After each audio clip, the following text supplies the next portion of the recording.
ఇక అతి తెలివి ప్రదర్శిస్తూ సీఎం రేవంత్ రెడ్డి మరోసారి అడ్డంగా బుక్కయ్యారు. అంతా తనకే తెలుసన్నట్లు ప్రదర్శిస్తూ అవగాహన లేనితనాన్ని ఇంకోసారి బయటపెట్టుకున్నారు. భారత ప్రధాని ఏ నియోజకవర్గం నుంచి ప్రాతినిధ్యం వహిస్తున్నారో తెలియనంత తెలివి తక్కువతనాన్ని ప్రదర్శించారు. ఓ సమయం సందర్భం లేకుండా నోరేసుకొని విపక్షాల మీద పిచ్చి కూతలు కూసే రేవంత్ రెడ్డికి కనీసం మన ప్రధాని ఎక్కడి నుంచి పోటీ చేసి గెలిచారో కూడా తెలియదంటూ నెటిజన్లు తప్పుపడుతున్నారు.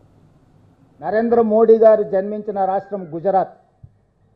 నరేంద్ర మోడీ గారు ప్రాతినిధ్యం వహిస్తున్న రాష్ట్రం మహారాష్ట్ర. నరేంద్ర మోడీ గారు జన్మించిన రాష్ట్రం గుజరాత్. నరేంద్ర మోడీ గారు ప్రాతినిధ్యం వహిస్తున్న రాష్ట్రం మహారాష్ట్ర.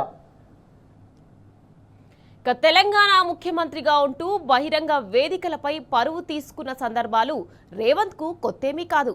మొన్నటికి మొన్న దేవాదుల ఏ నది బేసిన్ మీద ఉందంటూ అధికారులను అడిగితే తాను నల్లమల్ల బిడ్డనంటూ వీరాలు పలికే రేవంత్ అది ఏ జిల్లాలో ఉందో తెలియదని చెప్పి చులకనయ్యారు.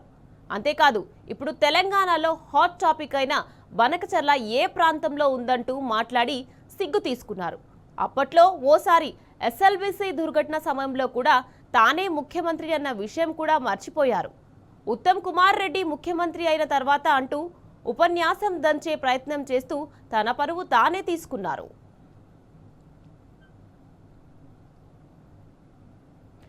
తాజాగా నరేంద్ర మోడీ జన్మస్థలం విషయం గురించి చెప్తూ మరోసారి అడ్డంగా దొరికిపోయారు. తెలివి తక్కువతనాన్ని బహిరంగంగా బయటపెట్టుకున్నారు. గుజరాత్లో పుట్టిన మోదీ మహారాష్ట్ర నుంచి పోటీ చేశారంటూ నిస్సిగ్గుగా మాట్లాడారు. వాస్తవానికి మోదీ పోటీ చేసి గెలిచిన నియోజకవర్గం వారణాసి. మరి ఈ వారణాసి దేశ ప్రజలకు కూడా తెలియకుండా మహారాష్ట్రకు ఎప్పుడు వచ్చిందో శ్రీవన్ రేవంత్ రెడ్డి చెప్పాలంటూ నెటిజన్లు కామెంట్ చేస్తున్నారు.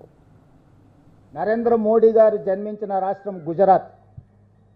నరేంద్ర మోడీ గారు ప్రాతినిధ్యం వహిస్తున్న రాష్ట్రం మహారాష్ట్ర.